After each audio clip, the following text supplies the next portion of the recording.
Merci, nous voici ensemble encore pour ce culte dominical. Nous rendons grâce à Dieu notre Père pour votre présence, tant au niveau présentiel à Eden TV comme à la télévision et sur les réseaux sociaux. Et baraka lebenen tabundi bi ko dimanche na wa wenna nyam fagil hembe Eden TV ka la télévision la réseau de Mezutu.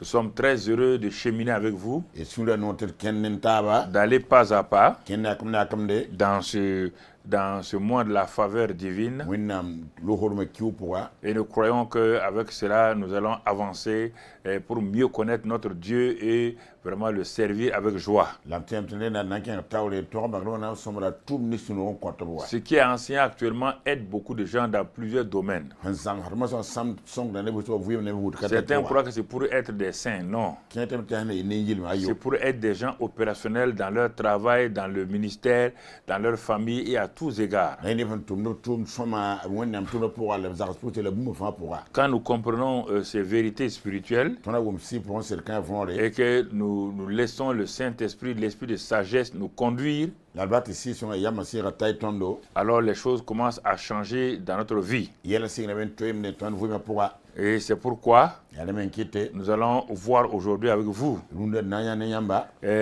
la faveur de la présence divine wenna lu horma belam dans votre vie nyam vuyem pourra va impacter votre environnement, nam madam ngubu nyamba fagil impactera obligatoirement votre environnement. tila nan si no ngubu nyo fagil Et je voudrais que les gens comprennent cela. non am tiabu nyo von me soma Quand on parle de leadership, par exemple, angol ne be liya taw so le yelle leadership, c'est toujours l'influence. ya netan ten gomti ba fa sak Il n'y a pas un autre mot qui est égal à leadership que influence. gombi le to ka be henzi ha pa netan ten gomti ba fa saka Mais un manager, c'est quelqu'un qui gère quotidiennement les problèmes de son entreprise. la netan ya manager netan zada abi fa fa yela la entreprise yela Quiconque est conscient de la faveur divine net ni fa miti wona am lo horo be ne nye devient un leader influenceur. ale ba netan ten gomti ba fa sak la pora Ce n'est pas, quand on dit leader, les gens pensent président. Non. ha ite taw to ne ten te wa président yo Non. Il ayi peut être leader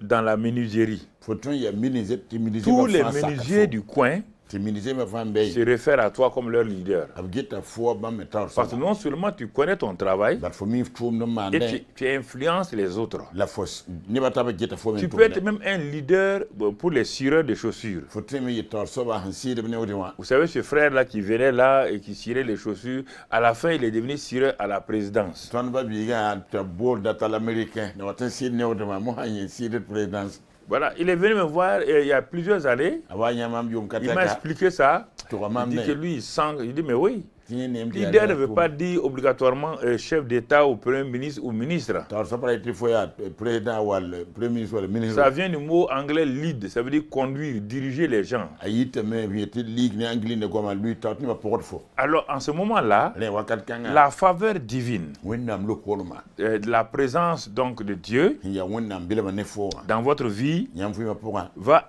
impacter votre environnement. na si sa ngubu yamba fa gilli Quand on parle de faveur divine là, angoro lo hor me yen ou la grâce encore, wal wonnam ko ça veut dire simplement la présence de Dieu dans la vie d'un être humain. C'est ça que ça signifie. menga belem ni san zal vui pour de la raton wilik Un homme sans faveur est un homme sans présence de Dieu. netam patar wonnam lo kolma ya netam patar wonnam belma Et la seule chose importante dans cette vie-là, la bon yeganta ni kan les gens disent non, c'est de gagner de l'argent. yar pa bli Non, mon ami. ayem La seule chose importante qui reste permanemment avec vous, buni ngitani ton par wakat fa ne nyamba c'est la présence de Jésus avec vous. ya ti belma ne nyam Ça, c'est une vérité que personne ne peut contourner. nyawa sid ne rebe paton gilgum basse Le grand Napoléon napolo kasanga a pris la Bible pour lui. Il ne connaissait pas la Bible. rika wona ton karaka mewa Quand il commençait à être célèbre, awansi ni ba wasi ngambanga tout le monde était un stratège, était un tacticien. ne feta jam soba mi zabu Mais quand il a lu la Bible là, lan karma nam sebra il dit ce livre-là, et seb kada ce livre-là est divin, seb kanga wen ou sebre son auteur est divin. wal nini ngul so wende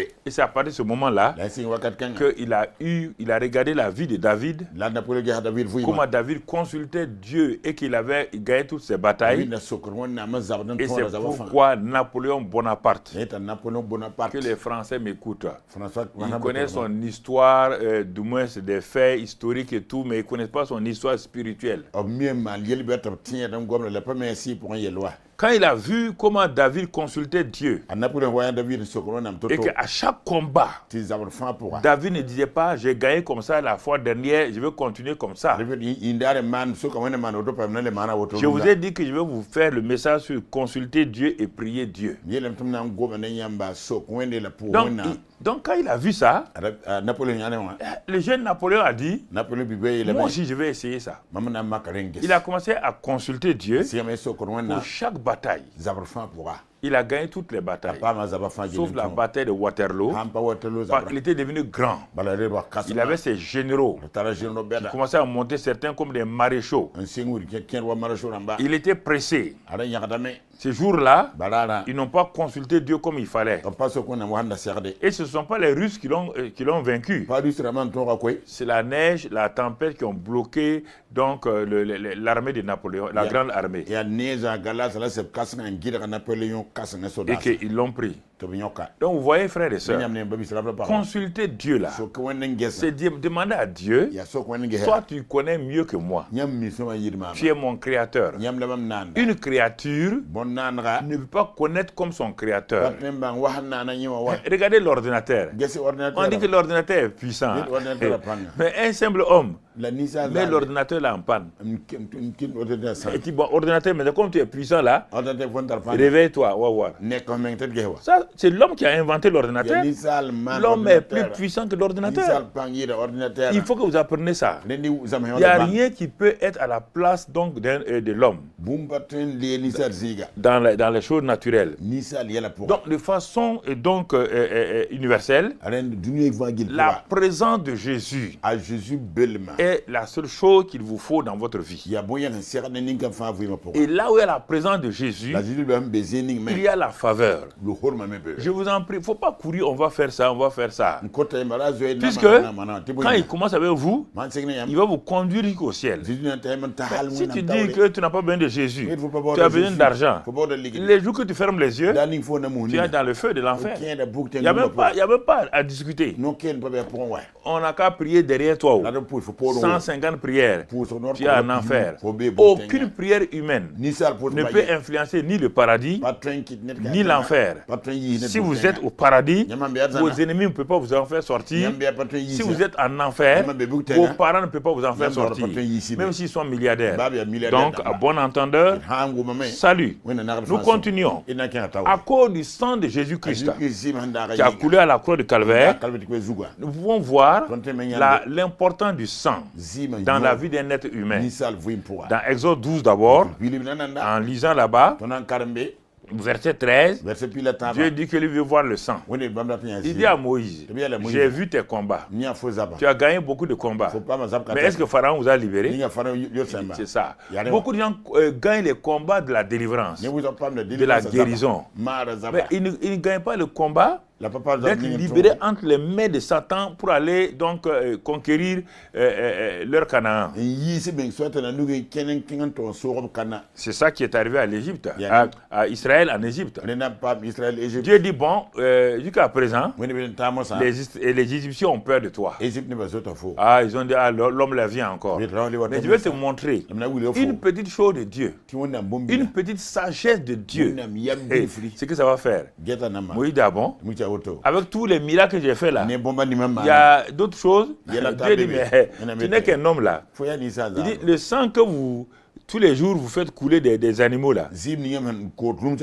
La victoire est dans ce sang là. Oui, de comment ça? Si la victoire est là-dedans, nous on a versé comme un hectolitre de sang maintenant. C'est des fûts de sang qu'on a versé. Dieu dit, ok, mais écoute-moi, c'est quand moi je parle que la chose là, même si elle est faible, devient importante.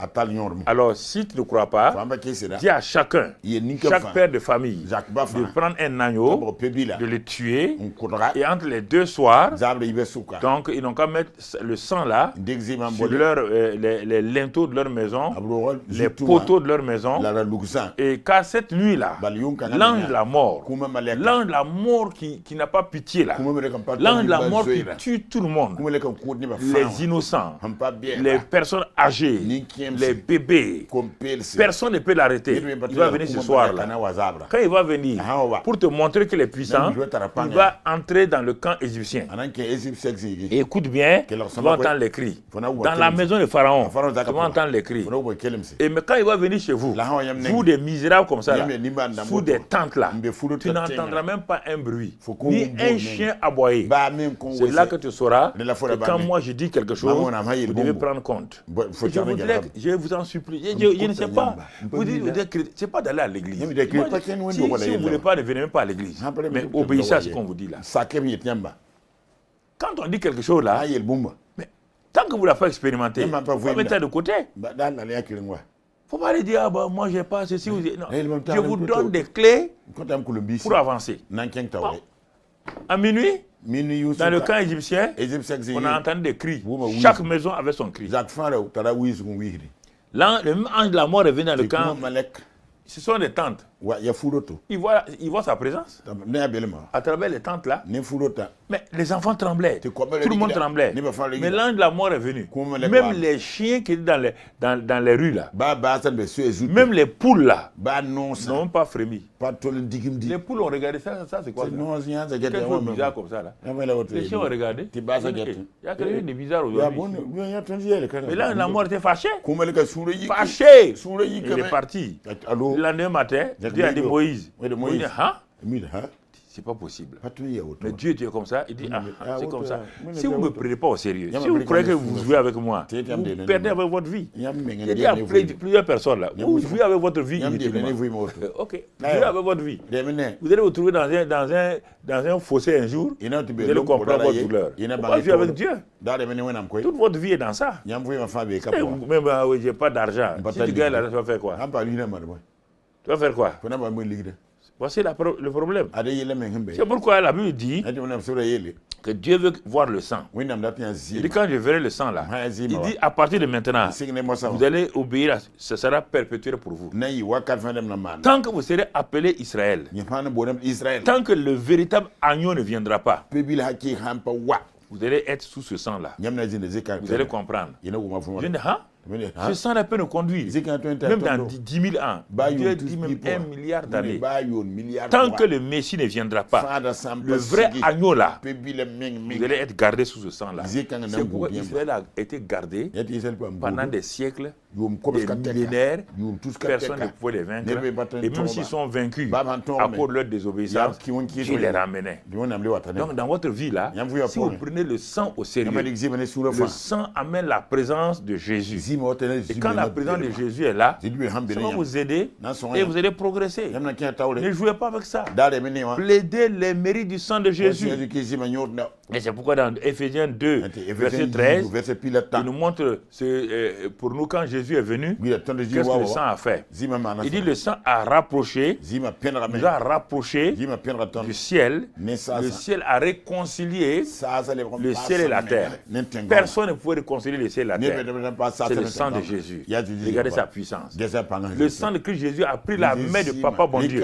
Il dit, Papa bon Dieu, donne-moi ta main. Il a pris la main des pécheurs. Il les a réconciliés. Ça, c'est le sang. Si le sang peut faire ça, donc, mon frère, ma soeur, il y a quelle réconciliation que le sang ne peut pas faire? Dans Ephésiens 2, verset 18, il dit, c'est par le sang de Jésus que nous avons accès au Père. Personne ne pouvait s'approcher du Père. Personne. Il est un feu. Feu dévorant. Personne ne peut s'approcher. Aujourd'hui, Jésus dit, la Bible dit, dans Ephésiens et dans Hébreux 4, verset 16, au moyen du sang de Jésus, venez dans la présence du Père. Approchez-vous du trône de la grâce. Alors, si quelqu'un comprend ça, vous voulez que je fasse quoi? J'ai compris ça là. J'ai accepté ça. Vous voulez que je fasse quoi? Je suis heureux. Israël, ouais, Dieu loin. Avec le feu, ils ont dit à Moïse, hey, va voir ton Dieu là. Nous on reste loin. Aujourd'hui, le même Dieu là, il est assis sur le trône de la grâce. Il te dit, comme il y a le sang là, tu ne vois plus le feu. Viens. approche-toi de moi, pour avoir miséricorde, être secouru dans tous tes besoins. Ça, c'est le sang, la puissance du sang. Le verset 22, il dit, le verset 22, toujours d'Éphésiens 2, il dit, à cause du sang là, Dieu a fait de vous son habitation en esprit. 3 choses pour nous. Le sang nous a rapprochés. J'ai pris 3 choses, sinon le sang nous a lavés. Le sang nous a sanctifiés. Le sang nous a rapprochés. Le sang nous a unis. Et le sang nous a donné accès au Père. Et ensuite, nous sommes devenus l'habitation de Dieu en esprit grâce au sang de Jésus. Donc vous voyez là, la certitude que nous devons avoir et que je cultive dans mon cœur, c'est le sang de la nouvelle alliance qui a coulé là. À travers ce sang-là, nous avons la présence permanente de Dieu en nous et avec nous. Mais Satan va vous faire croire que peut-être si vous gagnez un poste si vous gagnez 3 milliards, l'essentiel là, vous le laissez, vous allez à des choses qui passent et qui disparaissent. Je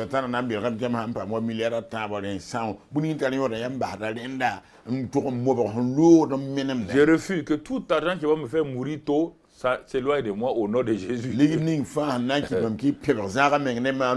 Toute richesse que l'ennemi va vouloir mettre entre mes mains là, soit brûlée par le feu du Saint-Esprit. Je ne veux pas cet argent-là. Ça ne m'intéresse même pas. Je n'entends même pas de amen chez vous. Même si c'est l'argent qui va vous dévorer là où vous voulez ça. C'est ça le problème. Vous ne comprenez pas la parole de Dieu. Vous ne comprenez pas. Il y a l'argent de Dieu, il y a l'argent de Satan. Voilà, donc vous devez comprendre ça. Alors il dit, mais si le sang de Christ est là, il dit dans Romains 8 au verset 31 par exemple, regardez, à cause du sang, personne n'a pu toucher. Il dit ne touchez pas au moins, même moins. Ça dans l'Ancien Testament. Mais et nous alors, dans le Nouveau Testament avec le sang de Jésus.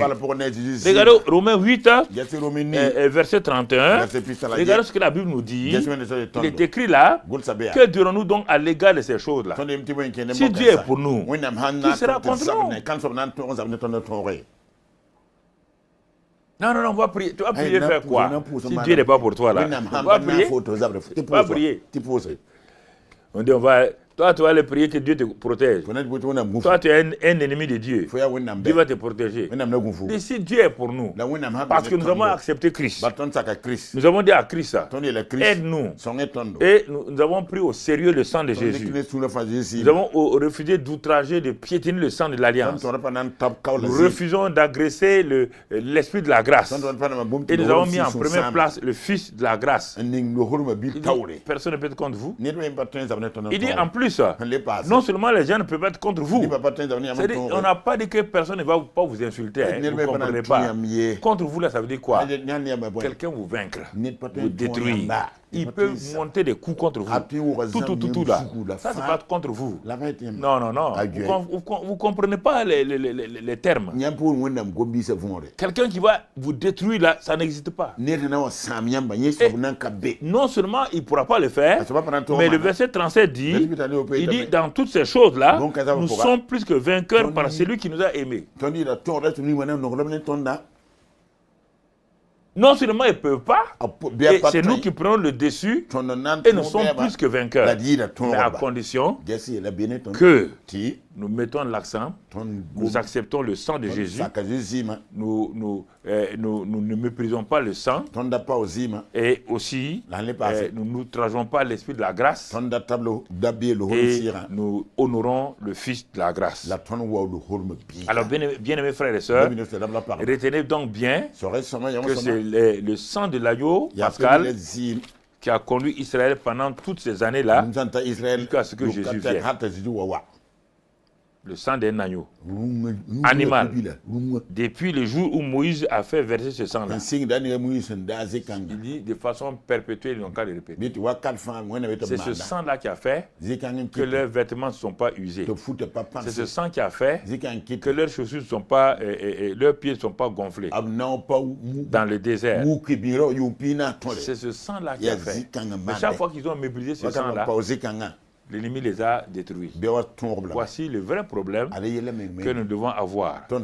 Qu'est-ce que ça a à faire avec donc la faveur divine? C'est ça, parce que la présence de Jésus n'est là que là où il y a son sang qui a été accepté. Et c'est là où l'esprit de la faveur divine, l'esprit de la grâce vient. Parce que pourquoi encore? Deuxième raison, le sang c'est vrai. Deuxième raison, à cause de ce sang-là, de Jésus-là, le ciel est ouvert sur nous. Et la faveur divine que Dieu a programmée est avec nous partout où nous allons. La faveur divine devient un manteau dont nous nous revêtons pour aller là où nous devons aller. Nous ne comprenons pas ça.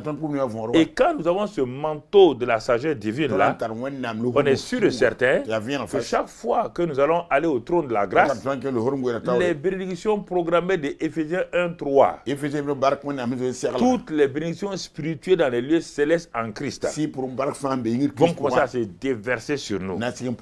Alors mon frère, ma soeur, la question qui se pose maintenant, en sommes-nous conscients?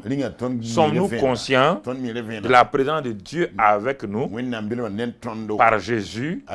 Sommes-nous conscients que le sang de Christ Jésus est la porte d'accès au Père, est la porte d'accès donc aux bénédictions de Dieu?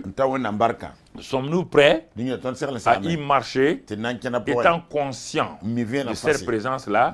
La question, vous devez répondre à cette question. Réfléchissez un peu, restons dans ça et réfléchissez. Ne dites pas que vous êtes venu à Eden TV pour écouter un message. Je viens de vous introduire le message sur l'importance du sang et la présence de Jésus. Si vous n'êtes pas prêt pour marcher dans ça, là, prenez votre cahier, votre Bible, votre smartphone, et que l'accueil, ouvrez la porte, ils n'ont qu'à sortir. Au revoir, bye bye. Il ne faut plus venir. Hein. On ne se retrouvera pas aussi au paradis ensemble. Il ne faut pas aller, ce n'est même pas la peine. N'importe où vous allez là, tant que mon message n'est pas accepté là, n'importe quelle église, c'est l'enfer qui est pour vous. Je m'appuie sur la Bible. Bon, je vous laisse réfléchir. Vous êtes assis comme ça là-haut. Des jeunes gens, ils sont amortis déjà. Regarde leur visage là. Il est assis comme ça. Hein? Ça c'est quelle histoire? Il faut réfléchir. Et si tu meurs aujourd'hui? Tu vas dire quoi? On va venir mentir encore à l'église qu'il a achevé sa course. Le gars n'a même pas commencé sa course, il dit qu'il a achevé. Non. Il y a des, quand je me prends au sérieux pour vous venir vous prêcher au sérieux, vous devez dire, mais pourquoi cet homme-là se fatigue avec nous comme ça? Il n'a rien à faire. Réfléchissez vous-même. Vous croyez que je n'ai rien à faire? Mon ami, si tu cherches de l'argent là, il y a longtemps, tu ne me salueras même pas. Même mon gardien, tu ne veux même pas le saluer. Quand tu vois mon gardien là, tu vas voir sa voiture là, comment tu vas fuir? Il peut chercher de l'argent. Il peut faire venir l'argent de partout. Avec ma tête que Dieu m'a donnée là. J'ai trop d'idées là-dedans. Mais je ne vais pas vous donner. Débrouillez-vous. C'est bien. Papa donne, je ne donne pas. Allez-y chez Dieu aussi. Voilà, allez-y là-bas. Allez-y prendre là-bas. Les vierges folles ont dit, on veut dire, c'est trop tard. Il y a des vendeurs d'huile là-bas, allez-y chercher l'huile. Je dis ça parfois pour vous déstresser, mais c'est du sérieux. Sommes-nous prêts à prendre en considération la faveur divine. C'est pas pour jouer, pour dire je suis hautement favorisé, je suis supernaturellement déguisé, je suis comme ça. Non, c'est pas ça. Ne parle pas de ça. Toutes ces choses-là, c'est bien. Je vous parle de votre vie personnelle. De votre vie personnelle. Alors, pour comprendre cela, nous revenons toujours dans l'Ancien Testament, racine, pour aller au Nouveau Testament. Nous pouvons prêcher les mêmes choses 100 fois, 1000 fois, ça ne va pas finir. Nous avons déjà prêché la vie de Joseph plusieurs fois. Nous allons prêcher la vie de Joseph ce soir-là, ce matin, au culte-là. Nous allons prêcher la vie de Joseph sous l'angle de la faveur divine, qui est la présence de Dieu et qui va impacter votre environnement. C'est ce que nous allons voir à ce culte matinal-là avec chacun d'entre vous. Qui est ce fameux Joseph dont on parle chaque fois? On va aller voir dans Genèse 42, verset 18. Genèse 42, verset 18. Qu'est-ce que la Bible dit, mon frère? Il est dit, le troisième jour, Joseph dit à ses frères, ça c'est la fin. Il dit à ses frères, faites ceci et vous vivrez, je crains Dieu. Par les frères de Joseph qu'il avait, je m'en vais à la fin de l'histoire de Joseph pour revenir. Je vais vous montrer les secrets de Joseph. Joseph, on va montrer les secrets de Joseph, qu'est-ce que c'est? Quand ses frères ont vu que c'est Joseph, ils ont pris peur. On est mort. Joseph dit non, faites ceci et vous vivrez. Je crains Dieu. Le premier secret de la vie de Joseph, c'est un jeune homme qui craignait Dieu. Craindre Dieu veut dire quoi, mon frère? Craindre Dieu, dans le psaume, dans le proverbe 9, la crainte de Dieu c'est quoi? Regardons dans le proverbe 9, verset 10, pour que Dieu puisse nous éclairer. Il est écrit ceci, proverbe 9, verset 10, il est écrit, le commencement de la sagesse, c'est la crainte de l'Éternel. N'oubliez pas que dans ce trimestre-là, certains ont oublié déjà. Nous sommes dans le trimestre de la sagesse et de la faveur. Je n'ai pas encore commencé la sagesse. Parce que je vais mettre l'accent sur la faveur là. Quand ça s'est bien rentré, Dieu voulant en novembre là, on va attaquer la sagesse et la faveur ensemble. Comment les deux maintenant combinés, ça c'est une super puissance. Une super puissance. Il n'y a pas ceux qui ont bouleversé le monde. Ce sont ces deux éléments-là. La faveur divine et la sagesse. Je peux vous prendre, si vous ne savez pas, regardez. Et la plupart d'entre vous sont des juifs et des chrétiens. Les grandes inventions, c'est juifs et chrétiens. Si quelqu'un me dit autre chose, il n'a qu'à venir me donner les papiers où il y a quelqu'un d'autre. Pas parler au hasard, quand on dit ça seulement, vous fâchez ou parlez. Même les prix Nobel, là, les grands prix Nobel, là, médecine, mathématiques, quoi, c'est juifs et chrétiens. Mais si tu peux prendre leur vie maintenant, tu vas voir que c'est la faveur divine, ils ont compris, et la sagesse. Ce n'est pas la prière, hein? La faveur divine et la sagesse. Donc tu vois ici, le commencement de la sagesse, c'est la crainte de l'Éternel. Tu n'auras jamais de sagesse manifestée si tu ne crains pas Dieu. Craindre Dieu, ce n'est pas avoir peur de Dieu. C'est honorer et respecter Dieu en pratiquant ce qu'il te dit de faire. Ne t'inquiète pas. Dieu sait que tu n'es pas capable de pratiquer tout ça entièrement. Les gens disent non, tu ne peux pas. Je ne peux pas moi-même, pas moi-même. C'est la même faveur là encore qui va m'aider à pratiquer ce que Dieu me dit de pratiquer. La loi fouettait les gens, mais n'aidait pas les gens. Mais la grâce, Dieu a inscrit ces choses dans nos cœurs. Il dit maintenant, pratique ça par l'aide du Saint-Esprit. Quand je n'arrive pas, je m'arrête, je confesse mon péché, mon incapacité. Dieu dit, ok, comme tu reconnais que tu ne peux rien faire par toi-même, je vais t'aider. C'est difficile, jeunes gens. C'est difficile ça.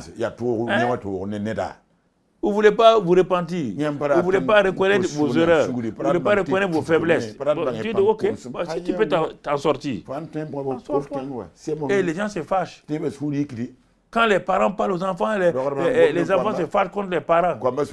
Fâchez-vous. Gonflez-vous comme des dindons. Ah.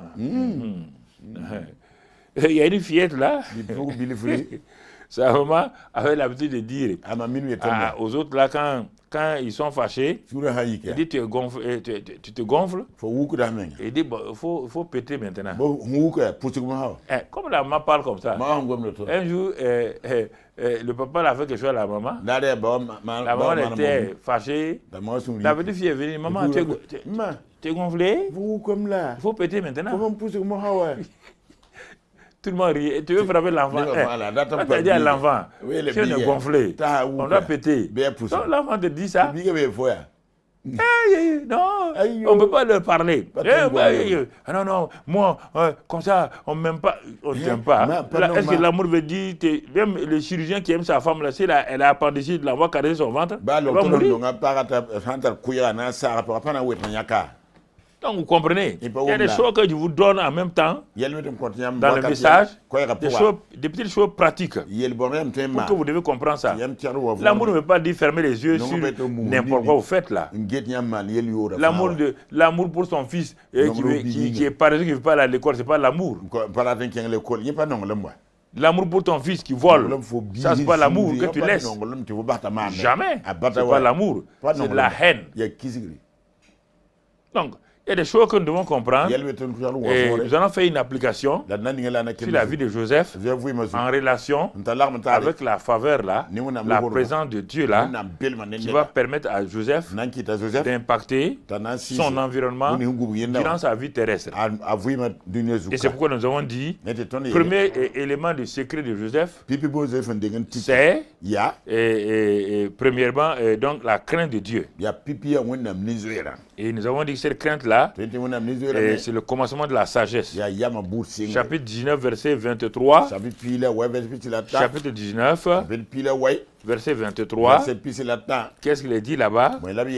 Voilà ce que la parole de Dieu nous dit, mon frère. Il est écrit là-bas que la crainte de l'Éternel mène à la vie. Et l'on passe la nuit rassasié sans être visité par le malheur. Vous voyez bien?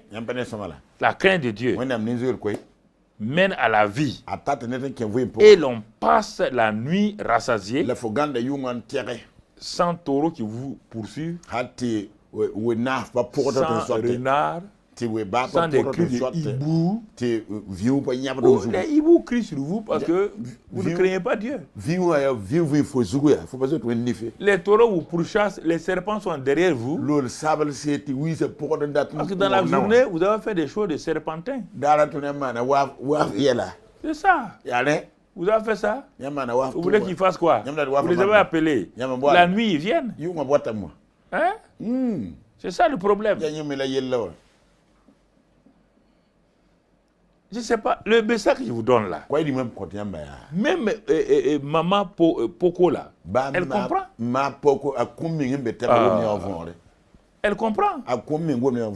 Et vous ne voulez pas. Vous voulez qu'on vous mente. C'est moi vous mentir. Oui, mon ami. Moi te mentir. Te faire plaisir. Ça cherche encore. Ok. Je ne me fais pas plaisir à moi, je te fais plaisir à toi. Pourquoi? Pourquoi? Tu peux m'acheter avec quoi? Tu as un 100 diamants. faut quitter là-bas. Imam Taorka. Genèse 37. Sigil pitala yopoi. Revenons. Et leberanwa. Genèse 37. Sigil pitala yopoi. Oui. Jawa.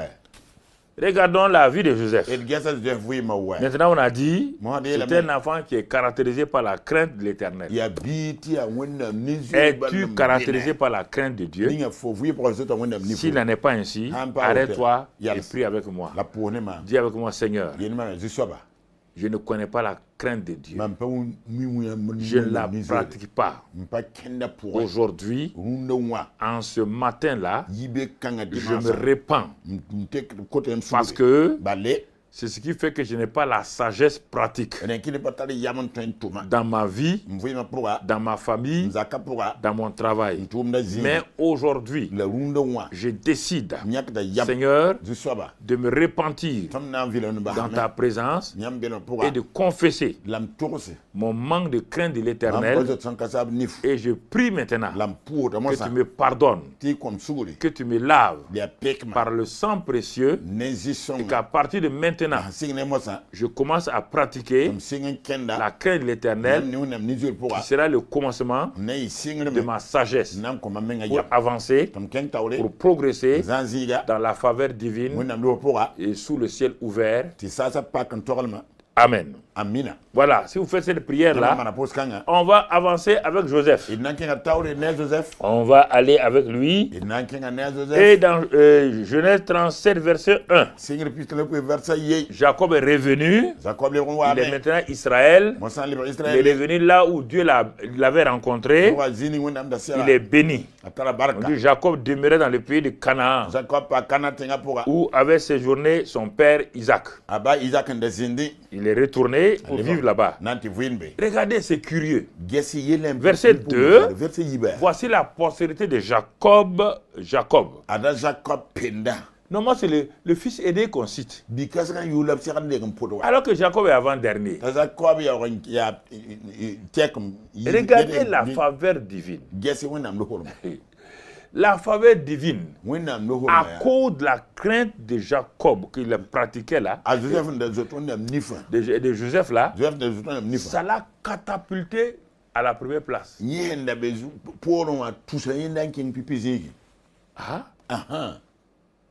Ah bon? Mais oui. Pourquoi? Ses frères. Ses frères.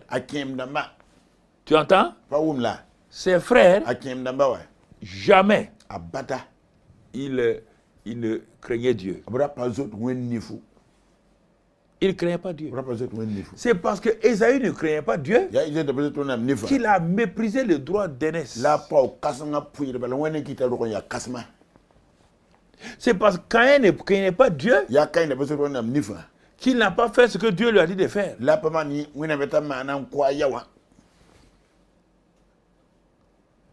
Il craint Dieu depuis sa toute petite enfance. Dieu a regardé, ce jeune homme-là craint Dieu. Et Dieu a commencé à voir la sagesse qui vient en lui, dans son enfance. Dieu dit, la faveur qui est donnée au fils aîné là, chaque enfant a une faveur. Mais je suis obligé. Celui-ci me craint.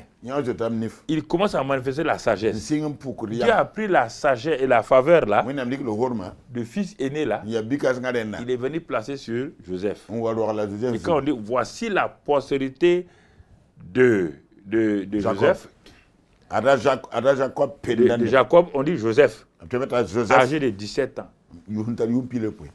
Faisait paître, vous allez comprendre, le troupeau avec ses frères. Cet enfant était auprès des filles de Bila et des filles de Zilpa, femme de son père. Et Joseph rapportait à leur père leurs mauvais propos.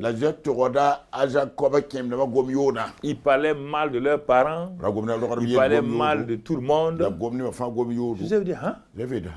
Au lieu d'apprendre auprès de mes grands frères là, c'est des mauvaises choses. Joseph taisez, fermez sa bouche. Vous ne savez pas fermer votre bouche quand les gens insultent les parents ou des anciens. Vous mettez votre bouche là-dedans, c'est pourquoi quand votre bouche s'ouvre là, elle vous produit des malédictions sur vous-même.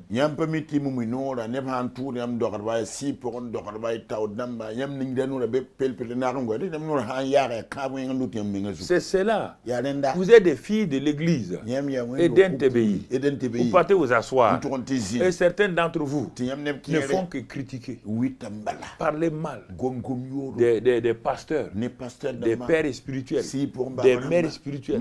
Et vous asseyez avec elles et vous parlez et vous voulez être béni. Jamais vous serez béni. Moi-même, je ferme la bénédiction sur vous. Et j'ai ce pouvoir-là. Je la ferme. Vous n'avez pas venir à Eden TBI. Vous ne pouvez pas venir à Eden TBI. Il faut venir à TBI Eden. Il n'y aura rien. Il n'y a absolument rien. Que Dieu ferme. Il nous a donné la clé de fermer. Ce que tu liras sur la terre sera lié au ciel. Hey, je vous ai lié. Hein. Tant que vous ne repentez pas, je ne vais pas vous délier. J'ai la clé pour vous délier aussi. Je vous laisse dans votre box là-bas. Il dit, Israël, à cause de ça, le père a vu. Lui, il est Jacob. Il était un escroc. Il n'a pas eu une jeunesse comme ça. Mais il voit parmi ses enfants-là. Mais il y a un qui a pris le caractère même de Dieu. Jacob dit j'ai de l'espoir. Hein. Lui là, il sera spécial. Il sera spécial.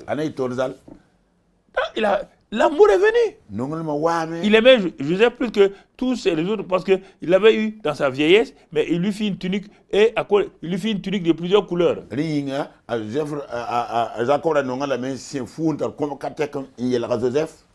Mais la tunique de plusieurs couleurs là, c'est ce qu'on appelle la tunique de la faveur divine.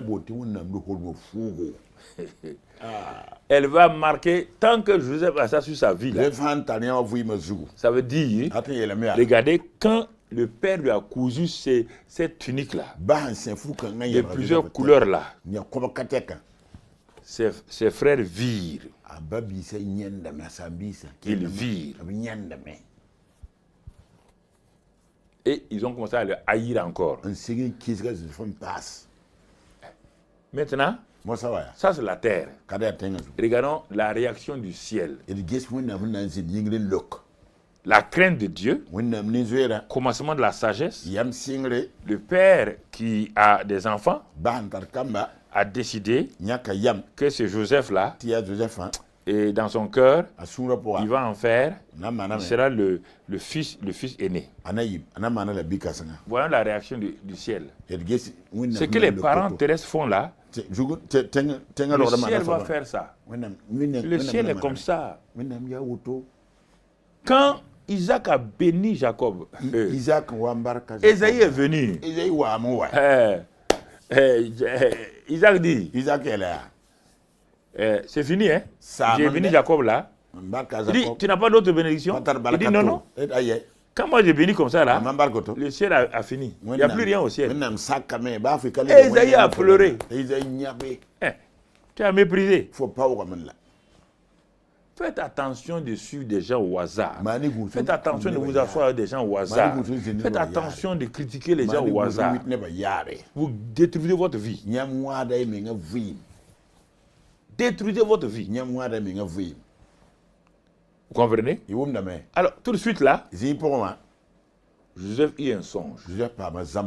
La manifestation de la faveur divine va commencer. Regardez, on est au début de la manifestation de la faveur divine dans la vie de Joseph. Et quand cette sagesse est là, cette faveur est là, elle crée deux groupes. Des gens qui vous aiment, des gens qui vous haïssent. C'est comme ça toujours. Des gens qui vous aiment. Jésus est venu à la grâce. Malgré cette grâce-là, il y a certains qui le haïssaient. faut pas vous attendre que tout le monde vous aime. Parfois, vous êtes insensé si vous faites ça. Tout le monde n'aime pas Dieu. Tout le monde n'a pas aimé Jésus. Tout le monde n'a pas aimé Paul. Pourquoi vous voulez que tout le monde vous aime? Est-ce que vous aimez tout le monde? C'est ça. Joseph vit un songe. Et comme il n'est pas mûr, il a 17 ans. Il a couru à raconter à ses frères. Il dit, j'ai eu un songe. Hein? On dirait un vrai songe. Ses frères ont dit, ah bon? Que tu as eu? Ça, c'est une erreur qu'il a faite. Il n'est pas encore mûr. Il est au commencement de la sagesse. Il n'est pas mûr. Parfois, vous vendez vos songes là comme ça. Vous voulez que les gens interprètent vos songes. Voilà le problème. Vous partez, vous promenez, il y a eu tel son là. Si la personne a compris votre songe là, les grands frères ont compris, les petits n'ont pas compris. Les grands frères ont compris. Quand il a fini, il dit, ah bon, donc nous, on va venir se prosterner devant toi. Donc tu vois, et qu'est-ce qu'ils ont dit? Regardez les mots. Regardez les mots qu'ils ont dit. Est-ce que tu régneras sur nous? Hein? Donc c'est un roi qui est devant eux. Les grands frères ont compris. Est-ce que tu nous gouverneras? C'est un gouverneur. Mon frère, ma soeur, que cette tunique de plusieurs couleurs là, de la faveur divine là, repose sur vos épaules au nom de Jésus-Christ. Que partout où vous allez aller, que vos frères, vos sœurs, vous avez développé la crainte de Dieu, voient en vous quelqu'un qui va régner sur leur vie. Il ne peut pas empêcher. Vous allez gouverner leur vie. Vous allez impacter leur vie. Dites Amen, Amen, Amen. Amen, Amen. Mais à vous de développer la crainte. Quand il y a eu ça, Dieu confirme, il dit par 2 ou 3 témoignages, toute chose est confirmée. Dieu est venu confirmer. Comme ses frères ont dit, tu mens, tu es orgueilleux. Dieu est venu confirmer par un autre songe. Pas avec les mêmes éléments. Les premiers éléments, c'est des gerbes. Maintenant, ce sont des étoiles. Or, tout le monde sait que chaque homme a une étoile. Depuis que les hommes sont nés, chacun a une étoile. Jésus avait son étoile. C'est à travers ça que les mages ont vu qu'il y a un roi qui est né. Chacun a une étoile. Vous avez votre étoile. Mais votre étoile ne brille pas. Parce que le manque de crainte de Dieu a fait que Satan a pris votre étoile là et l'a fermée. Ça ne brille pas. Quand le monde spirituel regarde, on ne voit pas d'étoile. Non, on ne voit pas. On dit cet homme-là est sans étoile. Cette fille-là est sans étoile. Et c'est pourquoi vous souffrez comme ça. Quand votre étoile brille là, personne ne peut rien faire contre. Je prie que toute étoile qui a été prise en otage, englobée par Satan, obscurcie par Satan, que le sang de Christ maintenant libère cette étoile là au nom de Christ Jésus. Et que votre étoile commence à briller de nouveau. Briller de nouveau. Et que la gloire de Dieu vous suive maintenant pour accomplir la volonté de Dieu dans votre vie au nom de Christ Jésus. J'ai dit au nom de Christ Jésus, par la puissance de son sang. Alors Joseph eut encore un autre songe. Et il le raconta à ses frères. Il dit, il y a la lune et le soleil même. Hein? Le soleil et la lune. Eh petit. Et 11 étoiles. Écoutez-moi. Il dit, je ne comprends pas. Hein. Mais le soleil, la lune, 11 étoiles sont venus se prosterner devant moi. Moi, c'était une petite étoile là. Je ne comprends pas ça là. Il est parti raconter, papa. Et moi, j'ai vu un songe bizarre. Le soleil, la lune et les 11 étoiles sont venus se prosterner devant moi, une étoile. Son père dit, petit, tu cherches problème. Tu as déjà des problèmes. Maintenant, tu compliques tes problèmes. Il dit, le soleil là, c'est moi. La lune là, c'est ta mère. les étoiles là, ce sont tes frères. Donc, Dieu vient te dire là, 15 jours, moi, ta mère, tes frères, nous allons nous prosterner devant toi. Il dit, hey petit, ça là, hey, tu as dit à qui? Il dit à mes frères. Il dit, donc tes souffrances vont commencer. Tu entends? Vous entendez? 13 ans plus tard, ce qu'il a vu là, ça s'est réalisé textuellement. Jacob, la mère, les 11 qui sont prosternés devant Joseph en Égypte. Que toute destinée que Dieu a prévue pour vous ne soit jamais détruite sur votre parcours pour aller de l'avant. L'ennemi ayant entendu ça, les ennemis naturels ont entendu, l'ennemi de la destinée a entendu, il va tout faire. Parce que l'ennemi de la destinée spirituelle n'aime pas que les gens impactent leur génération, manifestent la gloire de Dieu.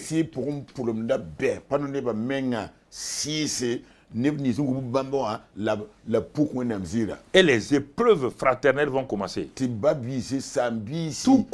épreuve commence dans la maison de... Il est dit, les gens de votre maison. La méchanceté des gens de votre maison. Tout commence par là-bas. Ses frères ont dit, bon, on va mettre fin à ta destinée. Quand il est parti pour donner voir ses frères en brousse, envoyé par son père Jacob, c'est sûr que Jacob priait pour son fils. Il disait, je connais mes enfants là, leur jalousie, leur méchanceté, garde cet enfant là, protège-le. C'est pourquoi les parents doivent prier pour leurs enfants quand ils voient que leur destinée est en train d'aller de l'avant. Vous comprenez? Quand vos enfants sont nés des bébés là, maman, posez votre main sur votre enfant. Tu es un enfant destiné, une fille de destinée. Quand ils sont un peu grands, attirez-les, posez vos mains sur eux. Proclamez sur eux que leur destinée soit accomplie au nom de Christ Jésus. Vous voyez?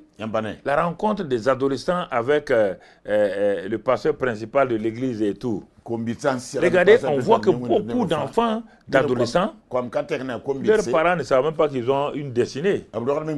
Les enfants erraient comme ça au hasard, sans direction. Les parents ne s'inquiétaient pas. Ils s'inquiétaient si ils doivent être directeur général, s'ils doivent être superintendant général. C'était leur destinée qui les intéressait. Mais en ce temps, les enfants qui étaient là, que Dieu leur a confiés, ils ne s'en occupaient pas. Parents, réveillez-vous là. Les destinées de vos enfants sont dans vos mains jusqu'à ce qu'ils deviennent grands. Et qu'ils commencent à comprendre ce que Dieu veut de leur vie. Et si en ce moment-là, vous lâchez leur destinée là, Dieu vous demandera des comptes. Nous continuons. Ses frères l'ont pris. Certains ont dit, bon, on a qu'à le mettre dans... on va le tuer. Il y a un qui a dit non. On dit, bon, ok. Bon, il y a un puits qui est là. Mettez dans le puits là, enlevez ses habits, sa tunique là, enlevez ça. La tunique que son papa lui a donnée là, tuez des moutons là, mettez le sang dessus. Envoyez ça au papa là. Comme ça, Joseph est mort. Vous comprenez? Est-ce que quelqu'un peut tuer? Ouais, personne ne peut tuer votre destinée. Les gens font beaucoup de complots contre vous. Ils ne peuvent pas tuer votre destinée si vous craignez l'Éternel. Mais si vous ne craignez pas l'Éternel, il n'a même pas besoin de tuer votre destinée. C'est vous-même qui allez tuer votre destinée. Vous comprenez ça? Pas le comprendre mal que personne ne peut. Non. Si toi-même tu ne crains pas Dieu là, tu vas te tuer et t'enterrer toi-même.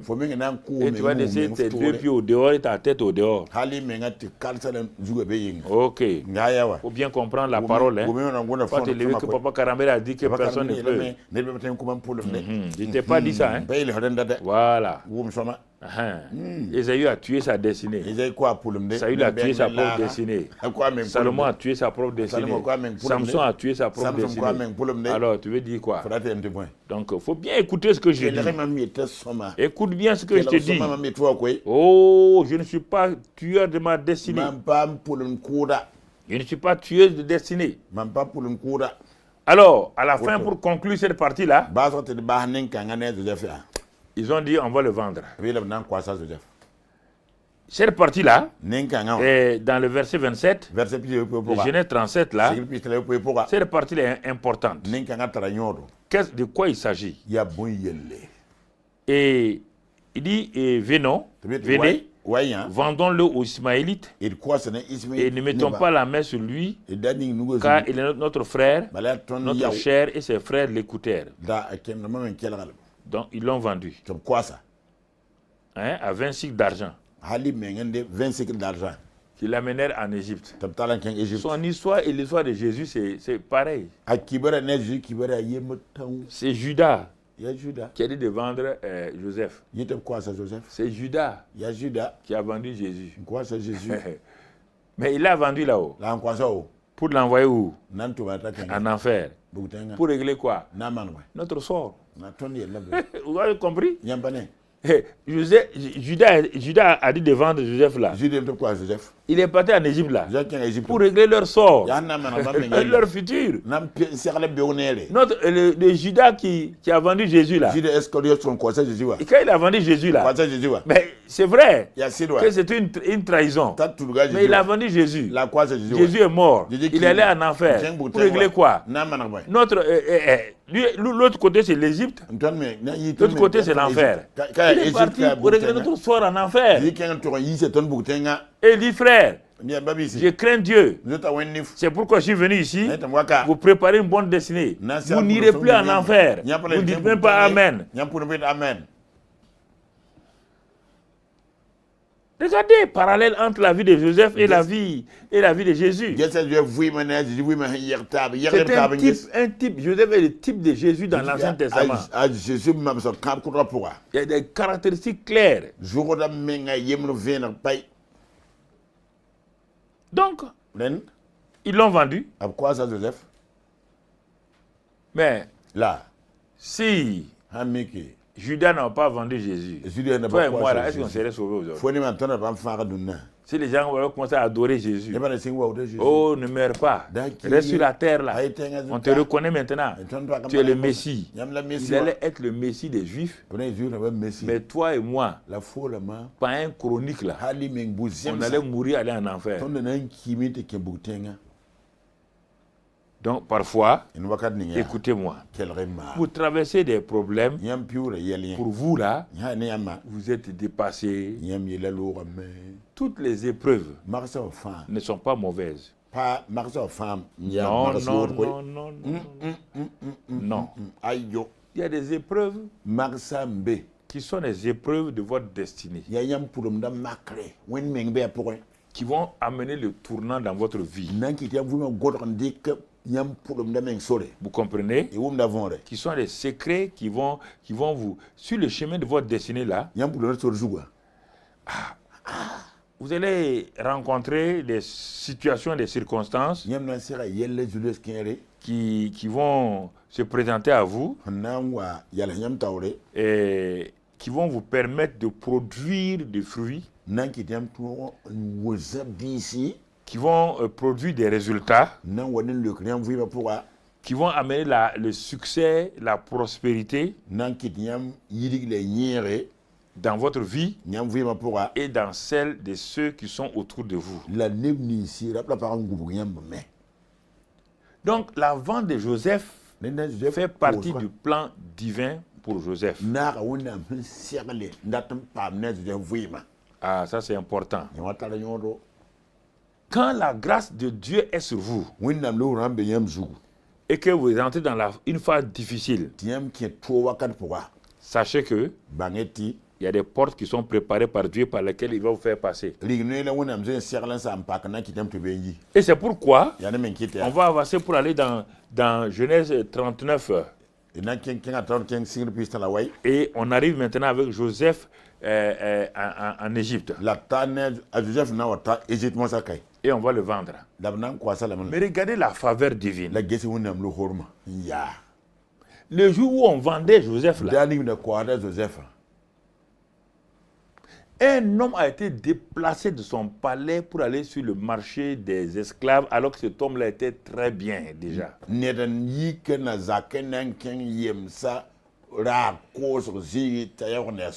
Cet homme-là s'appelle Potiphar. Potiphar. Un bras droit de Pharaon.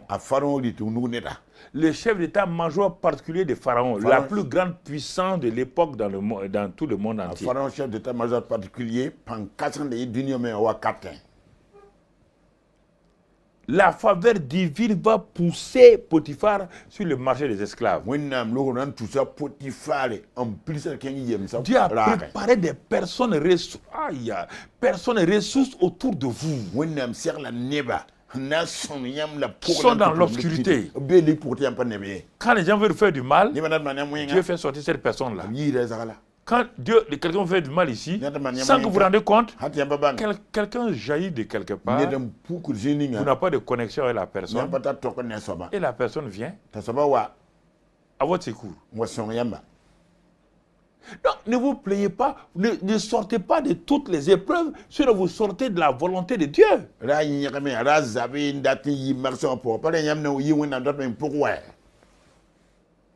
Tant que ces épreuves ne sont pas les péchés, c'est la jalousie, la haine là, demandez à Dieu, fais-moi grâce pour que je passe très bien cette phase-là pour aller.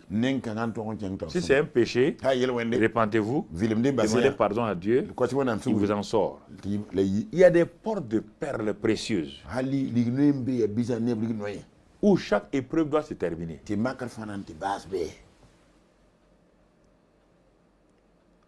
Il y a des endroits de délices où il y a de l'eau de vie, l'eau abondante que Dieu a préparée pour vous.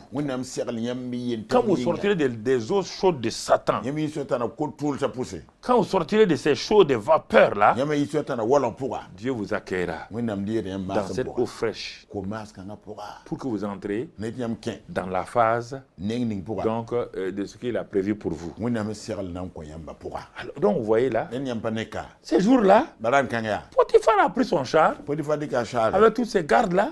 On est où le chef s'en va. Il s'en va au marché des esclaves. Les gens sont insatisfaits. Le monsieur qui a des milliers d'esclaves là, plus que Pharaon lui-même. Il va chercher quoi encore? L'homme n'est jamais satisfait. Mais Potiphar ne comprend pas pourquoi il part au marché. Il part au marché.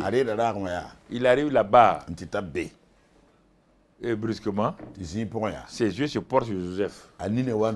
On dirait qu'il a attiré la loi de l'attraction. Il est attiré par ce jeune homme-là, ce garçon-là, cet adolescent-là. Même pas jeune homme, adolescent. Il avait 17 ans.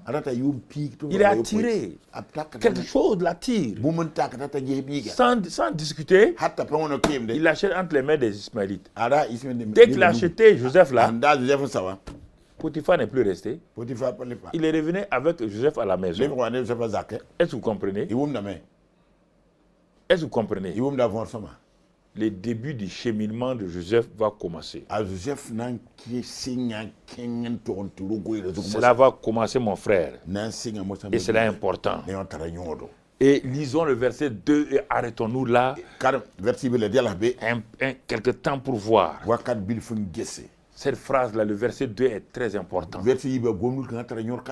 C'est le temps de ce que je vais appeler plus tard. C'est le point de départ de la manifestation visible de la faveur de Dieu dans la vie de quelqu'un. Retenez deux mots, deux expressions, toute votre vie. Retenez ça. Première expression. L'Éternel fut avec lui. La présence de Dieu wẽnnaam est belma devenue quelque chose de palpable. lebga bũmb zɛf n yẽ wa ya wa tõe n sɩɩsalame Quand? wakat bogo Dans l'esclavage. yemda pʋga Ouh. Potifar zaka pʋga yɛ En Égypte. Égypte Dans quelle position? nimbg pʋga la bɛ Dans la maison de a Potiphar. Potifar zaka pʋga sẽn Au daa moment où tout semblait être négatif aux yeux des humains. tɩ bũmb fãada wõnd wala sãamame ninsaalbã Écoutez-moi. nifẽ Au moment où tout semble être négatif. fãa wõnd wa pa sõma Où rien, baa fɩ du point de vue humain, ninsaal on pʋgẽ ne peut dire que ça là c'est une bonne chose. pa tõe tɩ yã bõn-sõnga C'est en ce moment ya wakat kãng yaa que le grand Dieu du ciel et la la terre saas wẽn-kãsẽ na la saas se le présente tɩ avec bebe Joseph. bee na Joseph be Si vous comprenez ça là, yãmb sãn wʋm yã la saka vous devez aller yãmb segd n vous asseoir, n tɩ zĩm pleurer. n yãbe Pourquoi j'ai méprisé cette présence? bõe tõnd pao wẽnnaam Pourquoi j'ai perdu mon temps? Je veux prier que Dieu me donne ça, ça, ça, tõnd ça. sã n weerem na n lʋya noor n pʋtɩ wẽnnaam kõm wãla wãla wã Joseph est rentré chez Pharaon Joseph sans baluchon. a tõe kẽ a Potifar zakã Il est rentré chez Pharaon sans pâte dentifrice, a pʋtɩ pa tar sans brosse à se brosser. pa tar n Joseph est rentré chez Pharaon sans habits. a kẽem t'a pa tar futu Parce que les esclaves, on les déshabillait. yemda pilgda Joseph n'avait rien. zaala Les mains étaient vides. musada viugo Joseph est fuoga rentré dans la maison de Potiphar Potifar zakã avec Dieu. la kẽ be ne wẽnde Avec qui? Dans vos circonstances, kãna dans vos difficultés, yãmb zud la dans pʋga vos prisons, yãmb prison dans vos épreuves. yãmb magsã pʋse Qui vous accompagne? kãn soab n yãagd yãmb tɩ C'est kẽnda pourquoi vous échouez. yaa ne tɩ makd n koang ne kay C'est pourquoi vous yaa ne échouez. tɩ makd n koangdẽ L'Éternel fut avec Joseph. sẽn ka sab zĩnda ne Joseph Il fut avec lui. zĩnda ne Regardons qu'est-ce que la présence de Dieu nous donne. d gẽ wẽnnaam bɩ n kõ tõnd bũmb ninga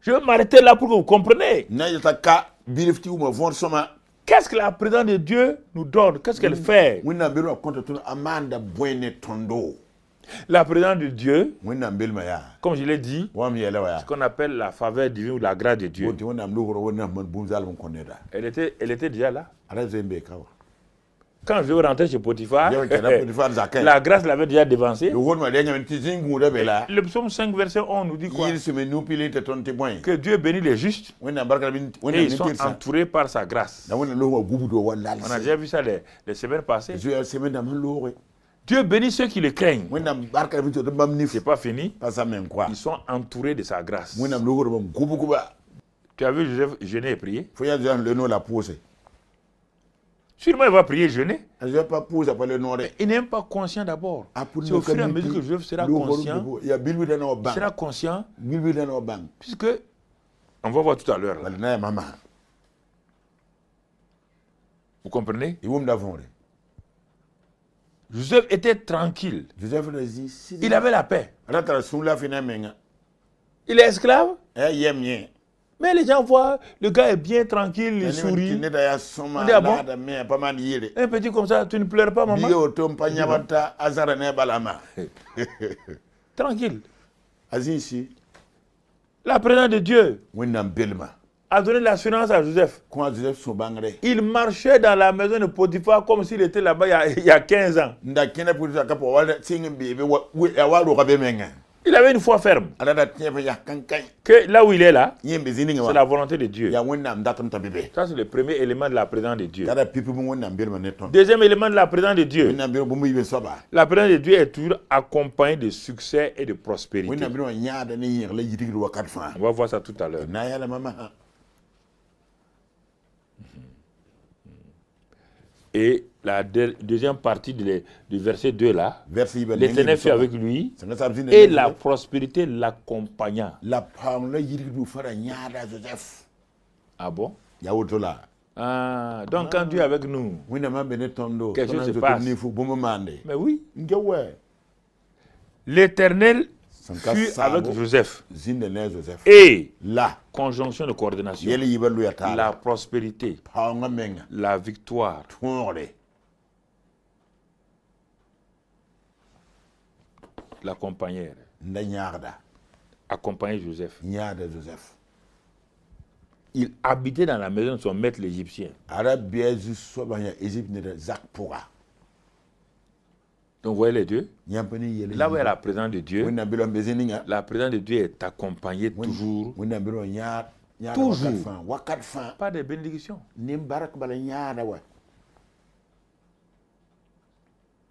Mais, Joseph. Mais pas pour lui. Pour les autres. Il n'a pas besoin de produits pour lui. C'est pourquoi Jésus n'a jamais gardé 5 francs dans sa poche. Non. Là, tout l'accompagnait. Jésus n'était en manque de rien. En manque de rien.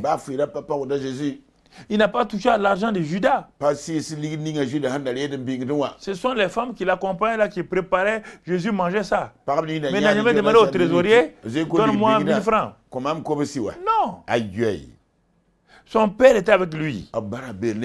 Et la prospérité de l'accompagne, prospérité spirituelle, physique, tu n'as jamais vu malade, à tous égards.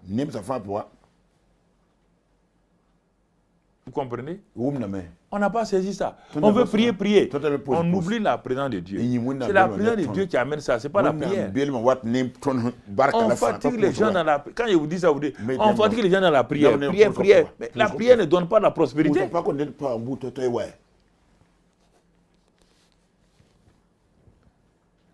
L'Éternel fait tout pour que Dieu soit avec toi seulement. Laisse Dieu être avec toi. Cultive sa présence. Cultive l'intimité. Va au trône de la grâce. Couche-toi là-bas. Adore-le en esprit et en vérité. Sa miséricorde viendra sur toi. Et la prospérité de l'accompagnant. Regardez, je vous ai dit, là où il y a la présence de Dieu, les gens doivent constater. Ça, je vais m'arrêter ce point, verset 3 là aussi, pour que vous compreniez. Quand on a décrit que la prospérité accompagne Joseph, on croit que c'est Joseph qui était au courant. Verset 3, lisez le verset 3. Son maître vit. Il a vu lui-même, il a constaté, il a touché, il en a vu les résultats. Que l'Éternel, il ne connaît pas l'Éternel, mais il a vu que lui, il a un Dieu. Il a des fétiches, il a sa case de fétiches. Il est égyptien. Il y a les dieux égyptiens qu'il adore. Il n'a jamais vu ça. Mais cet esclave est rentré sans fétiche, sans gris-gris. Le gars n'a même pas d'habit.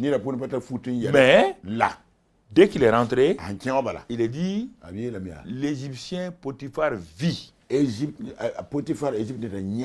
que l'Éternel était avec lui. Il vit. Alors, je m'arrête là pour vous parler. Vous voulez discuter avec moi là. Toi, tu dis, ah, vous êtes béni, vous êtes en temps. Si personne ne remarque la présence de Dieu avec toi là.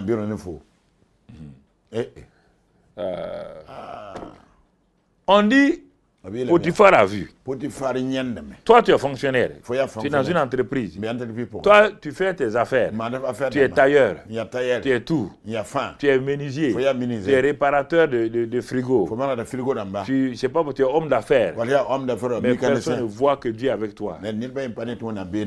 Quand on parle de toi, c'est escroquerie, tu trompes les gens, tu empruntes, tu ne payes pas tes dettes.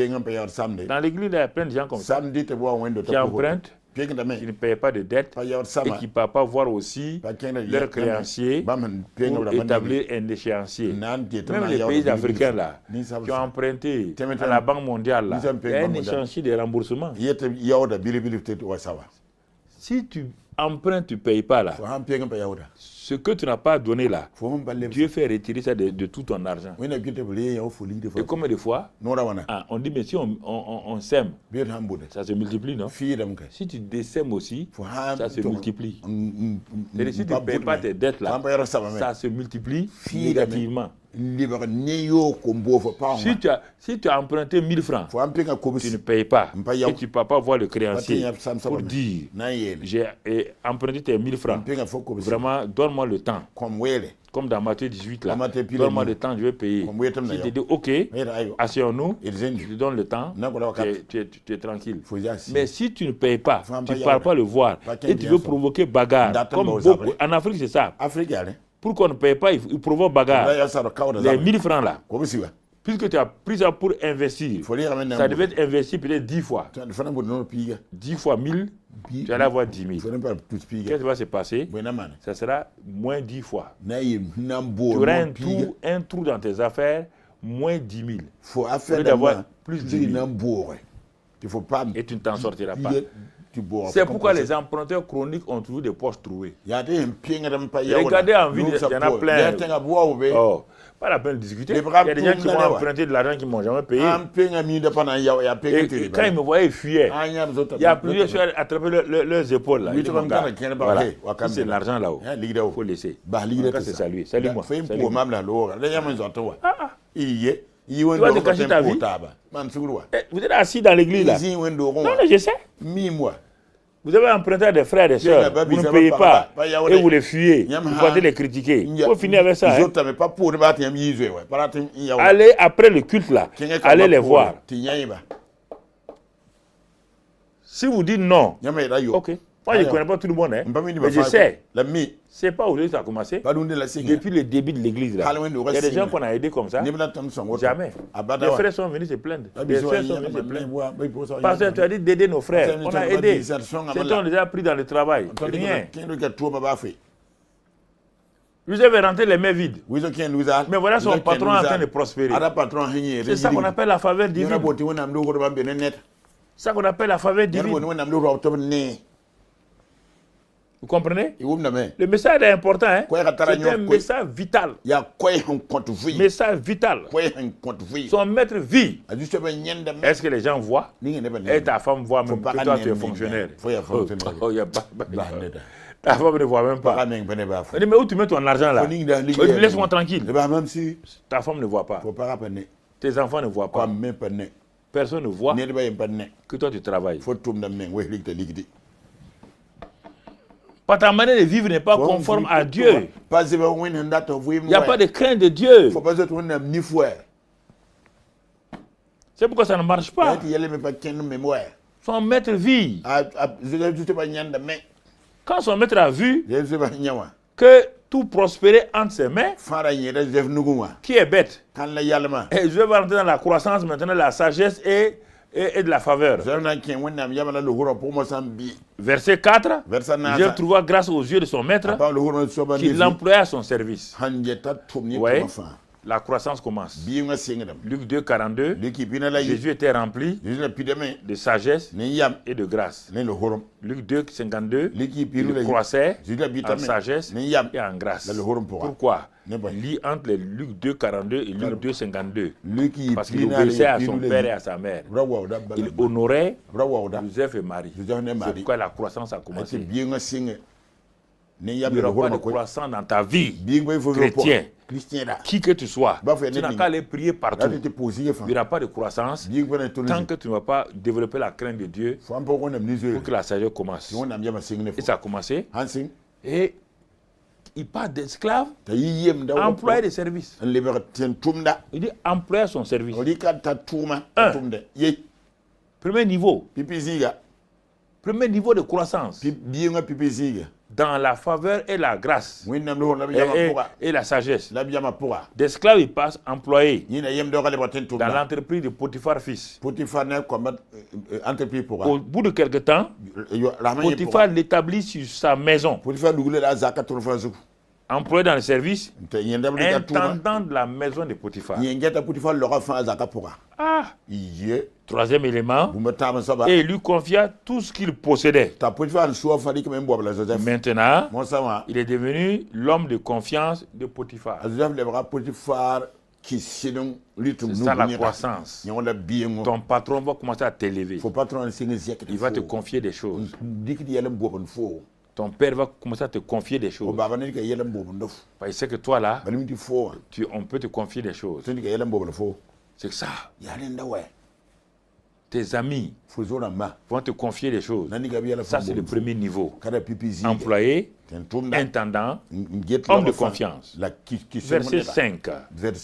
Dès que Potiphar lui établit sur sa maison et sur tout ce qu'il possédait, l'Éternel bénit la maison de l'Égyptien à cause de Joseph, et la bénédiction de l'Éternel fut sur tout ce qui lui appartenait, soit à la maison, soit au champ. Deuxième niveau de croissance. Quand tu as fini dans le domestique, tu vas t'étendre au dehors. C'est ça la faveur divine.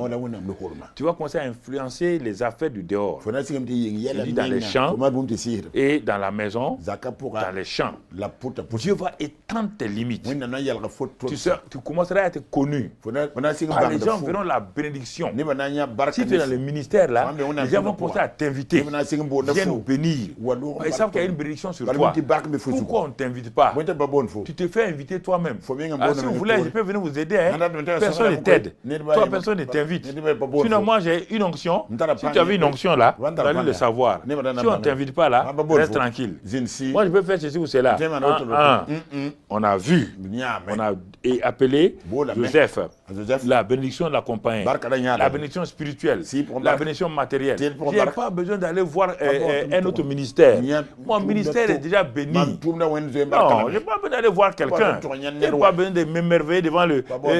Je félicite les gens. Je n'ai pas besoin de m'émerveiller devant les ministères qui ont bâti des carreaux et des routes pavées. Ça, c'est quoi ça? Non. Ça, c'est pas la croissance. Regardez le verset 6. La croissance est toujours là. Donc, Potiphar abandonna aux mains de Joseph tout ce qui lui appartenait. Il est devenu PDG des affaires Potiphar et fils. PDG à Potiphar. Il lui a abandonné tout. Ce qu'on a vu cette année-là, l'année de la croissance, dans la sagesse. C'est ça que je suis en train de mettre, puisqu'on est en train d'aller vers la fin de l'année.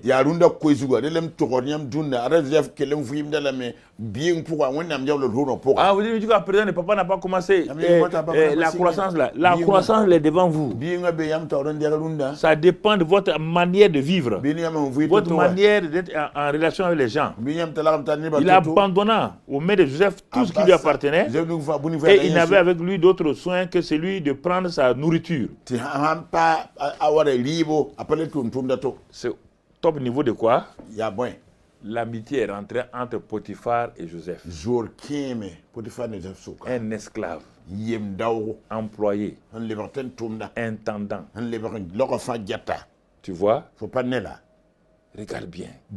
Aujourd'hui, il est assis avec son grand patron, le bras droit de Pharaon. Ils mangent ensemble. C'est ça qu'on appelle la croissance. Mais ce n'est pas fini. Ça, c'est le niveau 2. Le niveau 1, on l'a vu. Le niveau 2, ce qu'on a vu, on voit le niveau 3. Le niveau 3, c'est le sommet. Mais quand Satan voit ça, il va amener problème. La femme de Potiphar a accusé faussement Joseph. Mais je vous ai dit que les épreuves vous permettent.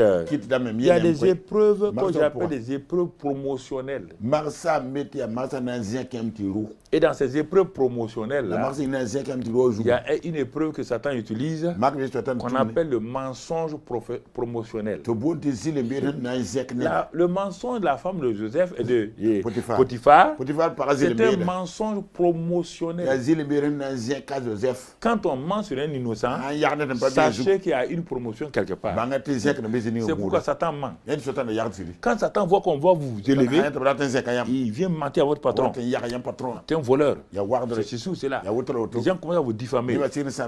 Mais un patron intelligent, c'est que lorsqu'on diffame quelqu'un, c'est qu'il y a beaucoup... c'est pas la vérité, hein. C'est parce que... Toi, tu as vu la personne, comme elle avance. Maintenant, quelqu'un vient gâter. Il y a jalousie là-dedans. Voici Madame Potiphar. Jalousie, envie, convoitise, tout ça rassemblé en mensonge promotionnel. Il y a des mensonges professionnels. Il ne faut pas essayer de vous défendre. Hein. Restez tranquille là-dedans. Les gens vont finir de savoir qu'ils ont menti. Le mensonge professionnel a amené vous dans la prison. C'est la dernière étape pour entrer dans sa destinée. Ça a commencé d'abord par la profondeur. Il est descendu. Il est en train de monter. C'est ça le principe de Dieu. On ne monte pas avec Dieu, sinon tu vas descendre. Tu descends et tu montes. Tu vas dans le sous-sol de la terre, et puis tu viens sur la surface et tu montes, et ensuite tu montes sur le trône. C'est ça que Joseph a fait. C'est ça qu'on appelle la croissance dans la faveur et la sagesse divine. Donc on est en train d'aller pour entrer dans notre thème de l'année pour les 2 autres mois qui restent. Donc vous comprenez. Donc si vous regardez, maintenant, Joseph est arrivé là. Et quand ils l'ont mis là-bas, Joseph va aider des gens. Ils vont l'oublier. Ça aussi c'est un problème. Les gens vous oublient. Faites du bien aux gens. Ils vous oublient. Ce sont des oublis promotionnels. Parce que Joseph était sorti 2 ans avant là. Par l'aide de quelqu'un. Ne cherchez pas que les gens vous aident. Allez voir tel ministre là, quand t'entends, non, ça ne marchera pas. Non, ça ne marchera pas. S'il vous aide là, ça ne va pas aller loin. Laissez votre Dieu qui a programmé votre élévation là, il va vous élever. Ne vous inquiétez pas. Vous êtes pressé pourquoi? Au temps convenable.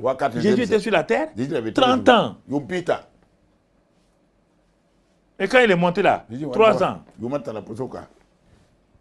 De même que Moïse. Paul. Pourquoi vous êtes pressé? Il faut m'aider, je ne connais personne, c'est toi celui qui peut m'aider. S'il t'aide là, tu as dévié totalement. Tu vas être hors sujet de ta destinée et tu vas souffrir. Et quand tu vas souffrir, la personne ne pourra rien faire pour toi. Tu comprends? Quand il a dit, n'oublie pas, hein, tu vas voir, je t'ai aidé. Hein. Quand tu vas aller chez Pharaon là, n'oublie pas. Dieu dit, ah bon, Joseph, tu arrives à un pas de ta promotion. Tu veux faire comme Saül.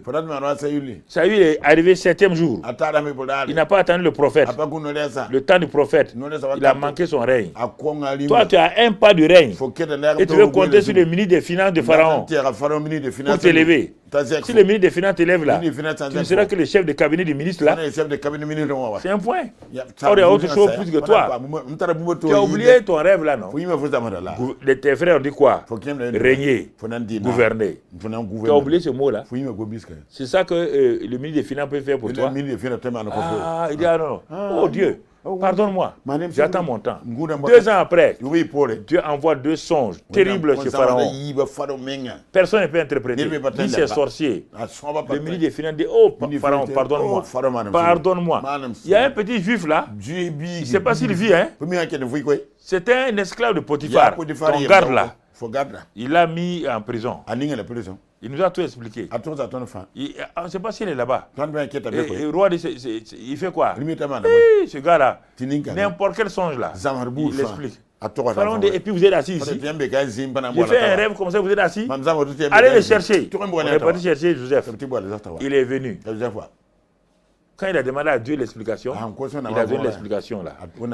Pharaon dit, est-ce qu'il y a un parmi nous là, soyons honnêtes là, tous les Égyptiens là, compris moi-même. Il y a quelqu'un qui a la sagesse comme ça. Vous voyez maintenant, le mot sagesse apparaît.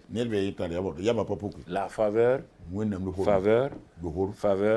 brusquement on voit quoi? Là, c'est la sagesse. La sagesse soutient la faveur pour impacter les autres. Votre faveur est pour toi, mais votre sagesse va aider votre faveur à aider les Potiphar, à aider des ministres, à aider maintenant Pharaon, tout un pays. C'est pourquoi ne laissez pas les choses vous bloquer sur la route. Ne laissez pas les choses, des petits pièges vous bloquer sur la route. Vous comprenez? C'est ainsi que, alors donc, Pharaon, et regardez, ils vont nommer Joseph là. Regardez les termes. Pharaon dit à ses serviteurs, trouvez-nous un homme comme celui-ci. Donc, Genèse 41, verset 38. Ayant en lui l'esprit de Dieu, je t'établis sur ma maison, verset 40. Et tout mon peuple obéira à tes ordres. Regardez un esclave qui vient du fond d'un puits, qui maintenant est au sommet. Tout mon peuple, il ne comprend pas l'Égyptien. Il n'est pas dans un parti politique en Égypte. Tout mon peuple obéira à tes ordres. Le trône seul m'élèvera au-dessus de toi. Pharaon dit à Joseph, vois, il te donne le commandement de tout le pays d'Égypte. Tout le commandement. Et il les fit monter sur le char qui suivait le sien, le char de Pharaon. Et l'on criait devant lui à genoux. À genoux devant qui? Joseph, un étranger, un esclave, un qui ne comprend rien. Promotion, la vraie promotion divine. Vous comprenez? C'est ainsi que Pharaon lui donna le commandement de tout le pays d'Égypte.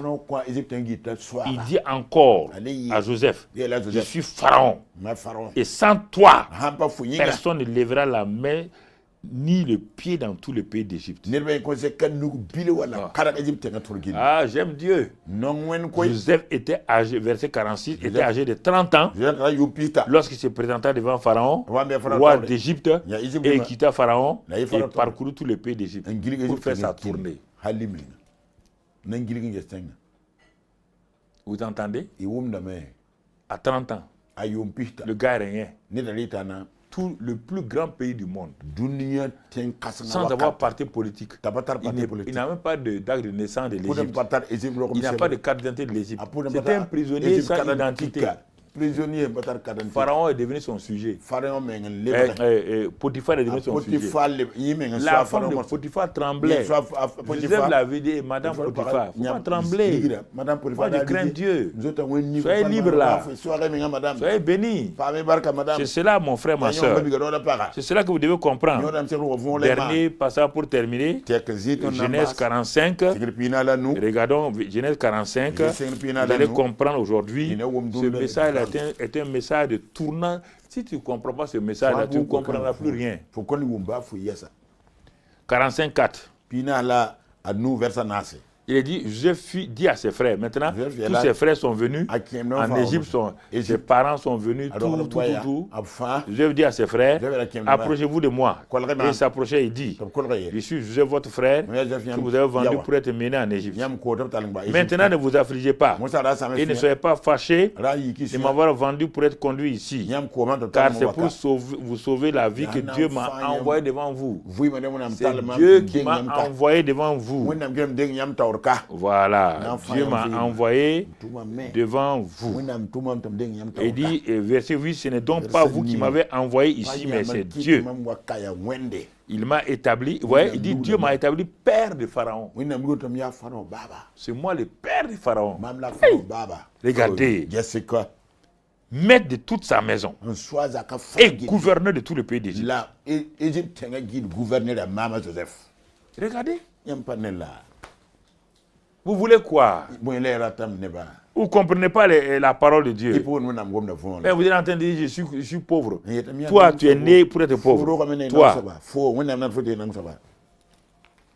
Ah, je vous dis, hein, si tu voles des choses, et Jacob a fait cette expérience-là, il a volé les biens de son oncle Laban.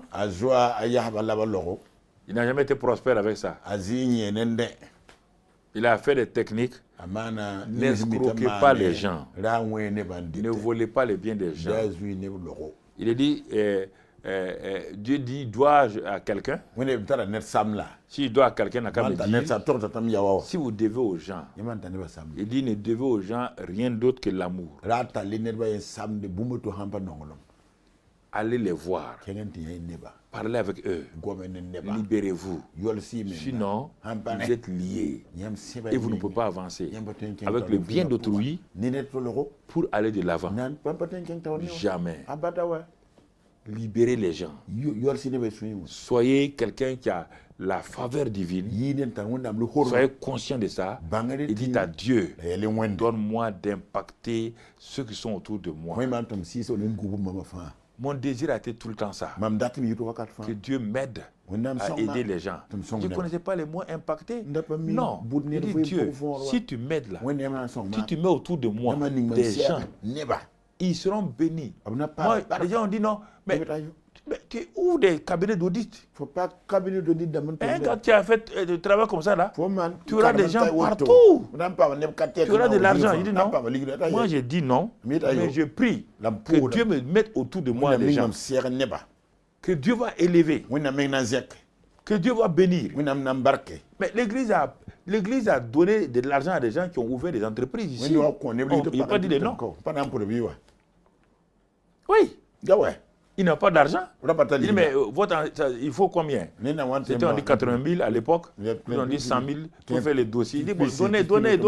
Dieu m'a mis ici, là, pour impacter les gens. Vous ne pouvez pas dire non. Vous ne pouvez pas dire non. Un petit pauvre. Aujourd'hui, regardez. Vous ne pouvez pas dire non. On n'est pas arrivé encore. On n'est pas arrivé au niveau 3. On est au niveau 2. On n'est pas arrivé au niveau 3. Et vous dites de me suivre, vous ne voulez pas me suivre. Vous voulez suivre des porines d'en bas. Des gens à gauche, à droite, là. Ils vous racontent n'importe quoi. Ils vont vous élever avec quoi? Qui a élevé Joseph là? C'est pas Dieu? Voilà. Avec la bénédiction de son père. Excellent père de grâce. Pose tes mains maintenant sur tes enfants qui sont en contact avec nous. Sur le plan présentiel à Eden TBI, à la télévision et sur les réseaux sociaux. Père, que ce message-là fasse un impact. Que quiconque prendra ce message pour l'écouter seul dans sa maison, que l'onction de Dieu descende sur lui, affermit sa position. Quiconque prendra ça au sérieux se mettra à genoux pour écouter et que Seigneur, les éclus des cieux s'ouvrent. Quiconque obéira à ce qui est dit dans ce message-là, que sa vie ne soit plus jamais pareille, qu'il soit un homme, une femme, Seigneur, avec une faveur spéciale dans sa vie, une sagesse dans sa vie, mais quiconque aussi va mépriser ce message-là, que jamais il ne puisse aller de l'avant. Et que tu lui montres qu'il a méprisé Dieu lui-même. Que la grâce de Dieu soit avec vous. Que la bonté de Dieu soit avec vous. Donc je préviens ceux qui ont l'habitude de cliquer là. Ceux qui cliquent bon ou comme ça là. Si vous mettez ça là, c'est fini pour votre vie. Comment on appelle ça? C'est cliquer, non? Liker là. Non, je vous préviens, c'est pas amusement. Ce n'est pas un message de liker, de ne pas liker. Si vous dites que vous ne likez pas le message là, que votre vie soit renversée au nom de Christ Jésus, c'est un message qui vient du ciel. Si vous vous amusez à